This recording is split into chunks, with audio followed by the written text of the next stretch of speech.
अब उसमें दूसरी बात ये करना चाहूंगा, डॉक्टर जयशंकर साहब और भारत का कद काट, वो इस वक्त मेरे ख्याल में, मैं बड़े अरसे से ये बात कह रहा था, आपके सेगमेंट में कहता था कि अब भारत ने पाकिस्तान का नाम लेना छोड़ दिया है। क्यों? और मेरे भाई, मेरे बहुत कई दोस्त हैं, बहुत ज्यादा दोस्त हैं वॉशिंगटन डीसी में, I sit with them, they are Indian journalist, they are Indian scholars, they are writers, they are, सबके साथ जब मैं बैठता हूं, and this is what I was getting out of them, कि वो कहते थे कि हम जब पाकिस्तान का नाम लेते हैं वो ब्रिंग आवरसेल्फ डाउन।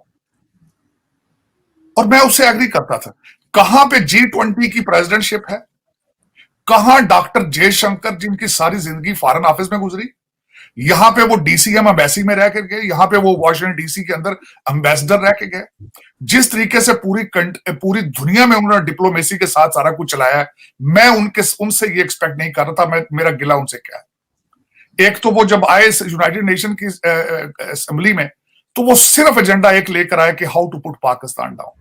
अब वो किस तरह में उसके काउंटर सपोर्टिंग उसके आर्गुमेंट ये है, वो मुंबई हादसे की नर्स को साथ लेकर आए, उससे उसका एक अलग ड्रामा स्टेज किया गया, वो भी एक माजी की बात है। अब मैं जो भुट्टो साहब ने जो अल्फाज इस्तेमाल किए, मैं डेफिनेटली डिसएग्री विद इट। मैं बिल्कुल, वो गलत उन्होंने अल्फाज इस्तेमाल किए हैं। उनको चाहिए था कि इसको डिप्लोमेटिक, अगर ये करना था, रेफरेंस देना था, किसी अच्छे अल्फाज के साथ दे लेते। उनकी इस बात से जज्बात कई लोगों के मजरू हुए, and I am with it.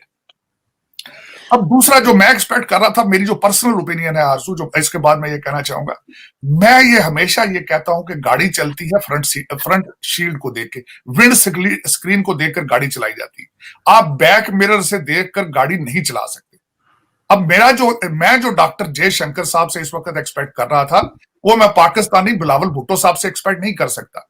मैं डॉक्टर जयशंकर साहब से ये चाहता था कि कोई फॉरेन मुस्तकबिल के लिए कोई विजन देते, कोई एक रोड मैप देते, कोई हल बताते इन चीजों का। This is what I was expecting. अब माजी की जंगें, माजी के हादसात, मैंने मानता हूं इसमें, मैं बिल्कुल नहीं किसी को ना प्रोटेक्ट करूंगा ना उसको सपोर्ट करूंगा, लेकिन मैं ये समझता हूं जाती तौर पे, दुनिया की मैंने बड़ी जंगों के बारे में पढ़ा है। हर जंग के बाद आप टेबल पर बैठते हैं। पाकिस्तान भारत ने कई जंगें लड़ी हैं। मैं हमेशा ये कहता हूं, अब चाहिए दोनों मुल्कों को। पाकिस्तान की तो अशद जरूरत है, क्योंकि इकोनॉमिकली कोलैप्स हो रहा है। उसकी तो अशद जरूरत है कि भारत के साथ रिलेशनशिप ठीक करे और अपनी तिजारत जो है वो ट्रेड खोले। और दूसरा यहां पे मैं खास कर देखें, मैं इसमें अक्सर दोस्त मेरे कहते हैं भाई कि शायद I am doing Pakistan bashing. It's not Pakistan bashing. The reason I can never go against Pakistan, is my motherland, लेकिन the people those has been running, people those have been managing Pakistan, I am against the system. इस वक्त मेरा छोटा सा, मैं आखिरी comment ये दूंगा कि आपको तो ठीक है, भारत के लिहाज से वहां जुलूस निकले, वहां पे चीजें हो रही हैं, लेकिन मुझे ये बताएं, पाकिस्तान के जिस कंट्री के साथ इस वक्त बॉर्डर लगते हैं, किसी कंट्री के साथ भी पाकिस्तान के अच्छे रिलेशनशिप हैं इस वक्त? अगर देखा जाए तो आरजू, आप अफगानिस्तान जिसके लिए आपने अपना सारा कंट्री तबाह कर दिया, आपके रिलेशनशिप उनसे भी खराब है। आपका बॉर्डर ईरान के साथ है, आपके रिलेशनशिप उनसे भी खराब है। आपका बॉर्डर चाइना के साथ है, आज आपने $26 बिलियन उनका खा गए और आप हंस रहे हैं। आपके रिलेशनशिप उनके साथ भी खराब है। भारत के साथ आपने शुरू से ही नफरतों का शुरू से ही कर रखा है। हमारे निसाबी किताबों के अंदर इस तरह की चीजें हैं भारत के नफरत के, लेकिन इनको चेंज करना होगा। मेरी हम्बल रिक्वेस्ट ये होगी अपने बच्चों के लिए, पाकिस्तान के बच्चों के लिए, एक तो हिस्ट्री को पढ़ें, उसमें अपनी गलतियां रिकॉग्नाइज करें, और उसके बाद फ्यूचर फॉरवर्ड वे देखें, रोड मैप तय करें पड़ोसियों के साथ। You have to live in peace with them. Pakistan के मिनिस्टर्स, यानी कि एक मंत्री के बाद एक मंत्री पता नहीं क्या बोलते जा रहे हैं, जबान फिसल रही है या क्या हो रहा है। एक बिलावल भुट्टो जो कि जयशंकर साहब के बेटे की उम्र के हैं, वो कुछ उल्टा बोल रहे थे और मोदी जी के बारे में। साथ में एक उनकी मंत्री हैं, बड़ी अच्छी मंत्री हैं, खैर शाजिया मरी नाम है उनका, वो बोली कि इंडिया के खिलाफ हम न्यूक्लियर वेपन्स यूज कर सकते हैं। एक मिनिस्टर, अच्छा सक्सेसिव गवर्नमेंट्स ये बोलती रही है कि हम न्यूक्लियर वेपन यूज कर सकते हैं, लेकिन मंत्री मिनिस्टर बोले, इससे पहले होम मिनिस्टर बोले थे, वो तो खैर कैसे होम मिनिस्टर थे, टिकटॉकर के फोन उठाते थे, खैर वो उनकी तो बात ही अलग थी। ये शाजिया मरी से तो किसी को उम्मीद नहीं थी, माना जाता है कि शाजिया मरी समझदार है। एनीवेज, पाकिस्तान का अगर मिनिस्टर धमकी दे रहा है तो उसको सीरियस जवाब देना बहुत जरूरी है।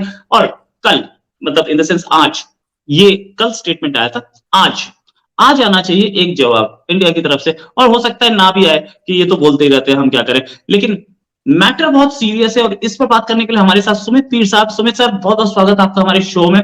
सुमित सर को कौन नहीं जानता, इनको इंट्रोडक्शन देने का मतलब मतलब सूरज को दिया दिखाना। सर इंटरनेशनल एक्सपर्ट हैं और लगभग सारे चैनल्स पे देखते रहते हैं आप इन्हें। सर पहली चीज, ये पाकिस्तान के मिनिस्टर्स को हो क्या गया है? एक मिनिस्टर बोलता है कि मोदी का तिल, और दूसरा मिनिस्टर बोलता है न्यूक्लियर वेपन चलाएंगे। ये मतलब इस तरीके की लैंग्वेज और इस तरीके का कोई कोई कोई समझदार कंट्री तो कभी यूज नहीं करता है।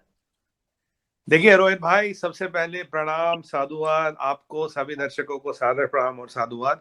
आपने चैनल पे बुलाया, बड़ा अच्छा लगता है, और आपके शब्द तो मतलब हृदय को प्रफुल्लित करने वाले होते हैं, तो उसके लिए भी आपका प्रणाम। रोहित भाई, हुआ क्या है, देखिए, जब कहते हैं ना, जब डूबते का तिनका सहारा, जब वो तिनका भी डूब जाए तो करेगा क्या। देखिए, चाइना का नाम का चूरन बेच बेच के दुकान चला रहे थे। अब जो पीएलए की जो पिटाई और जो धुनाई हुई है, जिनको उनको धुना है तबीयत से, तब ये वीडियो वायरल इंडिया में नहीं, पूरे विश्व में, पूरे पूरे मीडिया हाउसेस में वायरल हुआ। सब जगह ये वीडियो वायरल इतना हुआ है, किसी की धज्जियां उड़ गई है पब्लिक में, चिथड़े उड़ गए पीएलए के पब्लिक में, और चिथड़े उड़ चुके हैं चाइना के पब्लिक में। चाइना में आपने सन्नाटा देखा, ये जो वीडियो जब से आया, सन्नाटा देखा। इनका ग्लोबल टाइम्स या कोई किसी की औकात नहीं है बोल दे वीडियो नकली है, किसी ने नहीं बोला। सन्नाटा भाई, ये सन्नाटा क्यों है? पोल पट्टी खुल गई है, चाइना की इकोनॉमी की पोल पट्टी खुल गई, रियल एस्टेट की खुल गई, मिलिट्री की खुल गई, शी जिनपिंग की भी खुल गई। और रोहित भाई, एक और चीज खुलने वाली है, बताऊं क्यों। मंगलवार को कोविड रेस्ट्रिक्शन हटाए 14 दिन हो जाएंगे। डेल्टा जो वेरिएंट है, इसका लाइफ साइकिल है 14 दिन। 14 दिन में आदमी ऊपर, ओमिक्रॉन का 5 दिन। अगर वहां इतना भयंकर कोविड है तो 2 दिन में वहां 50 से 100 मिलियन लोग, 10 मिलियन, 15 मिलियन कुछ तो मरने चाहिए। और महादेव की कृपा ऐसी रहेगी, हम उनको बुरा नहीं चाहते, कोई नहीं मरेगा। तो इसका मतलब सीसीपी का ये वार भी नकली था। मंगलवार आप भी यही, हम भी यही, ये वार भी नकली था। सीसीपी का प्रोपेगेंडा हार रहा है, शी जिनपिंग हार रहा है, चाइना की आर्मी पिट रही, इकोनॉमी टूट रही, वेपन नहीं चल रहे उनके। और भारत के बढ़ते हुए वेपन्स को, बढ़ते हुए आर्सेनल को देखिए, जो रिलायबल है, जो फर्जीवाड़े पे नहीं बना, जो कॉपी नहीं है, इनको लग रहा है डर। पहले जब बेचते थे इस्लामिक बॉम्ब, फिर इस्लामिक ब्लैकमेल, फिर नालाई तकवीर, फिर बेचते थे जहाज, फिर कश्मीर, फिर पैलेस्टाइन, फिर ग्रीस, टर्की। जब ये सारी चीजें अब खत्म हो गई तो एंड में गाड़ी रुकी थी, जो 1 लाख चूरन बचा था दुकान में बेचने को, वो था चाइना। बचाएगा कौन? चाइना। टू फ्रंट वॉर कौन करेगा? चाइना। हथियार कौन देगा? चाइना। तोप किसकी? चाइना की। मिसाइल किसका? चाइना का। और पैसा कौन लगाएगा? चाइना। नौकरी कौन देगा? चाइना। सब तो चाइना। और हाँ, दूल्हे भी चाइना से आ रहे थे बाय द वे, दुल्हने नहीं आती चाइना से, केवल दूल्हे आते हैं। जब ये हालत हो रही थी रोहित भाई, अब जिस चाइना की ही पिटाई हो गई भाई, मेरे पब्लिकली हो गई दुनिया में। आज एक चीज तो समझ आ गई सबको, चाइनीज बंदर, खिलौने वाला बंदर जो डमरू बजाता ना, ढोल, और चाइना पीएलए का सिपाही, दोनों की औकात सेम है, दोनों की बैटरी की जान नहीं है। इनको तो गोलगप्पा कहते हैं, हल्का सा ठिकाना पिछक गए। अब ये वीडियो आए और हमारे कुछ भाइयों ने जो उनकी धुनाई और छटाई की है, तबियत से जो दे के मारा है रोहित भाई, ऐसे वीडियो पब्लिक, और ये पता है कि दबा जाते, गायब कर जाते, अपने सोशल मीडिया से हटाते। दुनिया की हर वेबसाइट ने चलाया, ताइवान ने इसको चलाया, ताइवान के मीडिया ने खूब चलाया। ये हांगकांग में वीडियो वायरल है, जहां ये यूएस में वीडियो वायरल है। ये वीडियो वायरल कहां नहीं है, बेचारे पिटाई हुई पीएलए की, तकलीफ हुई बिलावल को। जब बिलावल भुट्टो बौखला गए, जब घेरे गए, जब परेशान हो गए, तो क्या बोल दिया? उल्टे सीधे बयान बोलने लगे। इसका मतलब क्या होता? आपकी ऑक्सफोर्ड की पढ़ाई आपकी जहादी मेंटेलिटी को दूर नहीं करती।